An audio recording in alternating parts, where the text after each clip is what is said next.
We've tried on the Sunday morning for the past few meetings to bring you, if you like, something different for a short presentation. And invariably, these things, I think, have been very welcomed by the members. And this morning, we're doing this with Youthwork Ireland.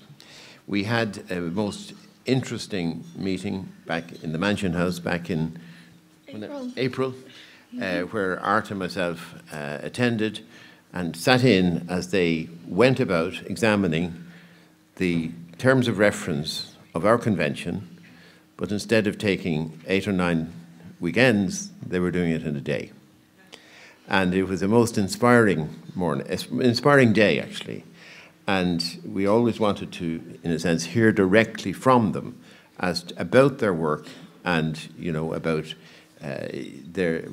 what they concluded, and just to hear them, because you know, from the very beginning, we did stress that if you're looking at the Constitution for this country, you really should be listening to the voice of youth.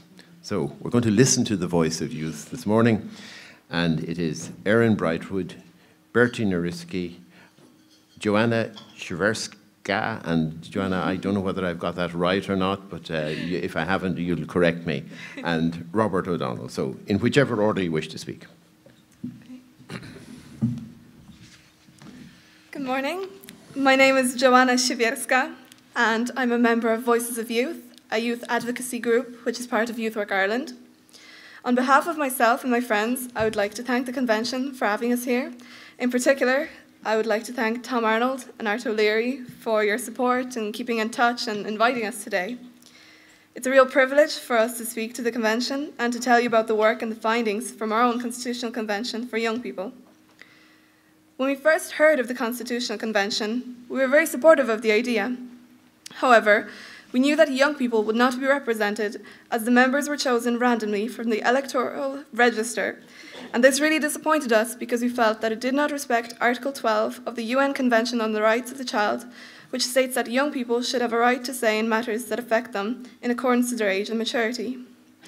Well, we decided to host our own Constitutional Convention for young people, and it was held last April in the Mansion House in Dublin, and it was attended by over 60 young people from around the country.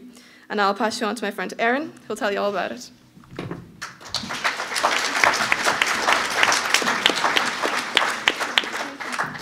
Thank you, Joanna. We greatly admired the work and attempted to mirror the Constitutional Convention as closely as possible.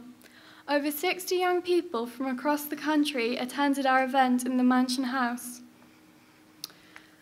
The attendants were briefed beforehand, and there was a Q&A session on the day with a panel of experts. On the day, we ran 8 workshops, each corresponding to one of the major issues you have been discussing. 4 were run during the morning session, and the other 4 were run during the afternoon.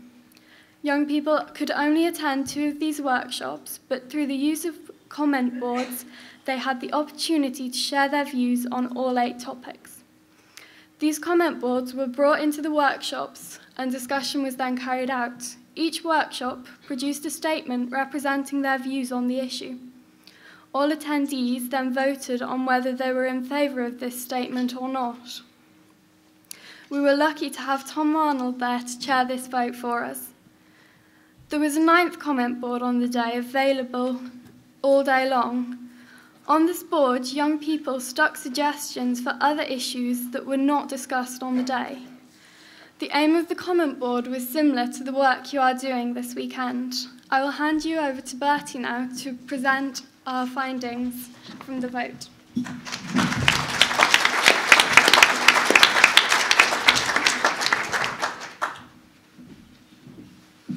Hello, I'm Bertie Nariski, and I'm here to talk to you about the findings of our Young Persons Constitutional Convention.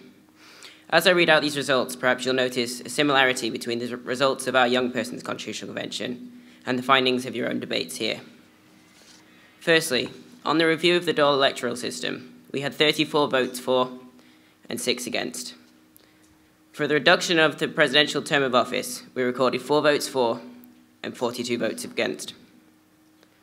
To amend the clause on the role of women in the home and encourage greater participation of women in public life, we found 4 votes for and 42 votes against. To remove the offence of blasphemy from the Constitution, 25 votes for, 19 against. To increase the participation of women in politics by the means of quota or intervention, 18 votes for, 19 against. Whilst the majority agreed that women should play a greater role, it was also agreed that placing quotas was not the way to do this. Next, to give citizens resident outside of the state the right to vote in presidential elections, 28 votes for, 14 votes against. To provide for same-sex marriage, we found 45 votes for and only 1 against. Finally, to reduce the voting age to 16, we found 34 votes for and 11 votes against. On top of voting on these issues, the young people on the day also identified extra clauses which they felt a revision was needed. Robert will take you through these. Thank you.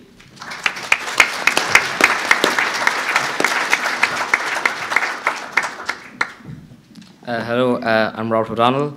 And at the Young Persons Constitutional Convention, we gave young people the opportunity to give us ideas for amendments they'd like to see come up in a future convention or referendum. The suggestions that were voted through in the convention were as follows: that abortion be legalised and less restrictive, that the preamble is outdated and needs to be edited to remove all references to God, Jesus and other Christian/religious allegiances, that education at primary, second and third level be free and the constitutional amendment be made to have free education, the law of the land, and become a reality, that the church and the state be separated and that all references to religious allegiances be no longer in the constitution, and that young people under 18 be consulted on further conventions and discussions. And I'll hand over to Joanna.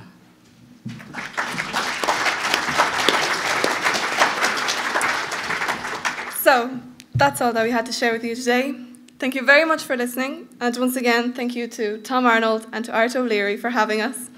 We also wanted to congratulate you all on your Trojan work over the last 13 months, and we hope to see more youth participation in these kinds of events in the future. Thank you.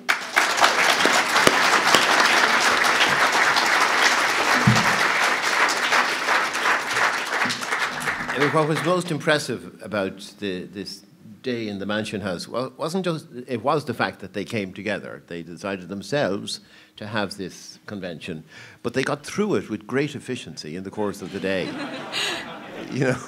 And it was, just the sheer organisational skill involved in that.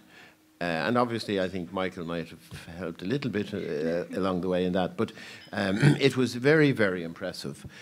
I should also say there was another initiative that was done in the early part of last year in Aon O'Riordan's constituency, where something called the Convention in the Classroom was held with, I think, 11 schools, and they also tried to mirror the work of the convention.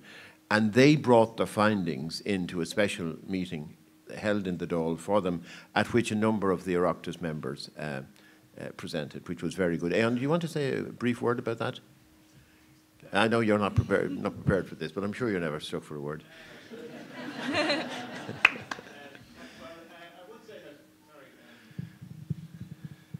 It was actually just, I think we don't listen to young people enough. And I went around schools in my own constituency and talked to transition year groups about all the issues that we're discussing here. And actually that's where I came across Joanna for the first time in Holy Faith, Colester. And I'm really proud that the first time I came across her was discussing the Constitution in her school, and then she's here addressing all of us at the Constitutional Convention. I'm really proud of her. It's really exciting that she's here, and I just want to especially acknowledge her presence. But it was interesting that what's been reflected here today by the young people is pretty much what I heard across every school I went to. A lot of them were divided on lowering the voting age to 16 because they didn't feel they knew enough about politics. But to be honest, I mean, in my experience, 16-year-olds know as much about politics as 26-year-olds or 36-year-olds or 46-year-olds or 66-year-olds. I think often people don't realise the power that they actually have. But I think all of us here would agree that if this is the future, then we're in very good hands. Very good.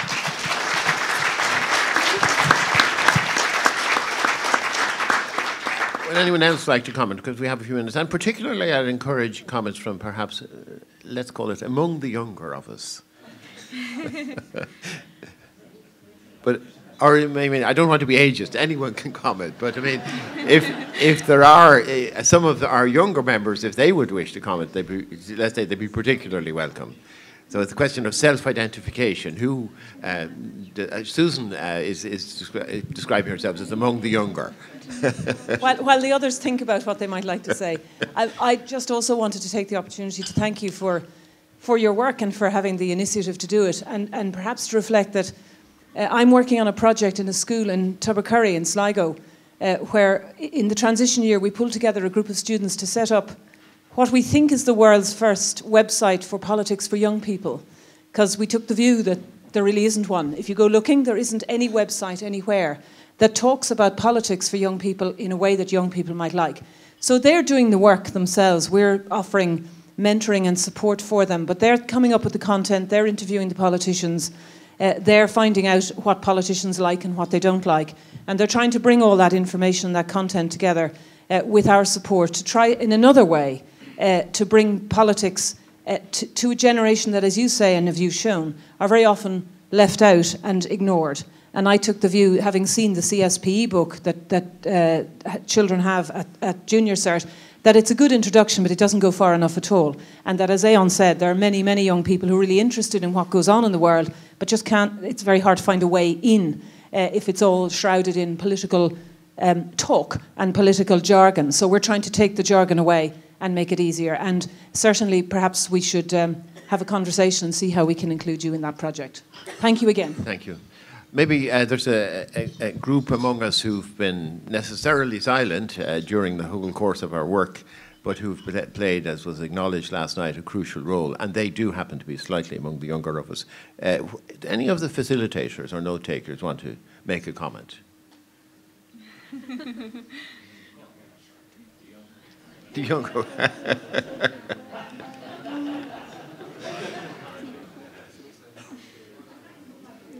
Yeah. Could we have the mic up here? One of our younger Oireachtas members.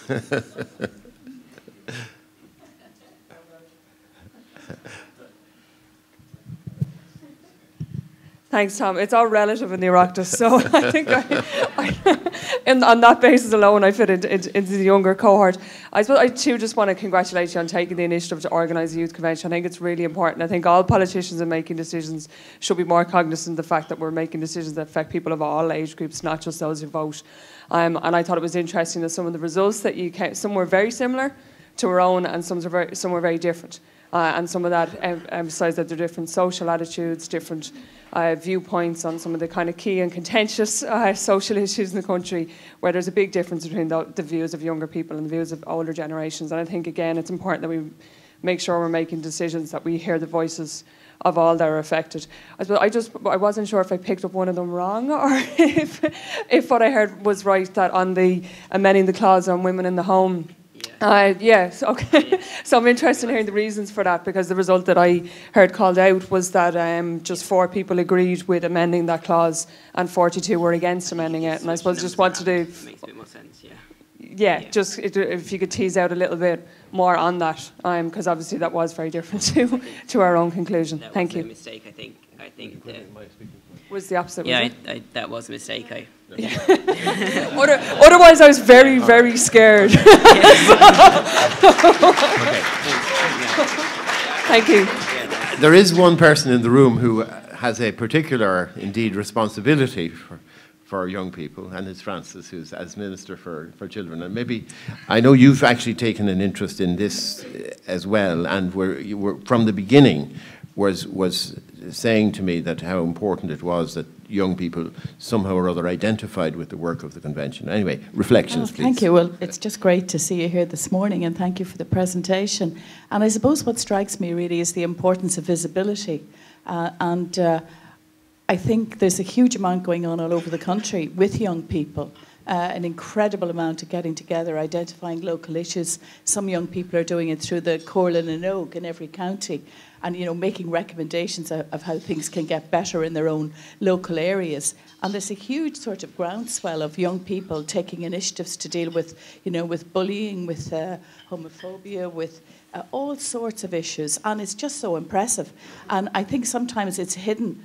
Young people know it's happening, but it's kind of hidden perhaps to older generations. So I think this morning is very important symbolically in terms of that visibility and a real lesson. And there was some discussion at the beginning of the convention about how young people might be involved, and well done to Tom, because he took it up and made sure that we had today's event. And I think it's really important. And you know, when we had the referendum last year, one of the points about the referendum was that the views of young people, that we would have it in our constitution. That's in particular circumstances, but I think it just needs wider applicability as well. So well done to all of you, and thank you, and well done to Tom and Art particularly for, you know, working through your involvement here and making sure it happened. Thank you very much. We've a couple of minutes. Yeah, another young person. David, please. I'd just like to thank and congratulate the young people there. I think they really highlighted how much young people have to contribute to Ireland and to politics. And I think it's just so important that the politicians listen, and that we give young people a voice, and that we listen. And I think what young people want from politicians is the kind of excellent politics we've seen here, with the politicians engaging so constructively. And I think really that the kind of politics we have seen during the boom and the bust, I just don't think young people are going to tolerate that kind of, I suppose, ignoring young people. And I suppose what I'm trying to say is that we need more of this, and we need more young people to be given a voice and listened to. Thank you.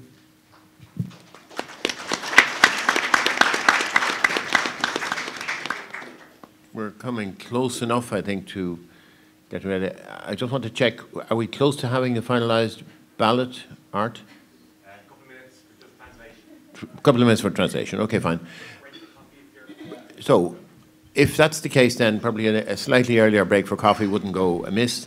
And I want to thank you, the members of Youthwork Ireland, for your presence here today and for giving such a tremendous presentation. Thank you.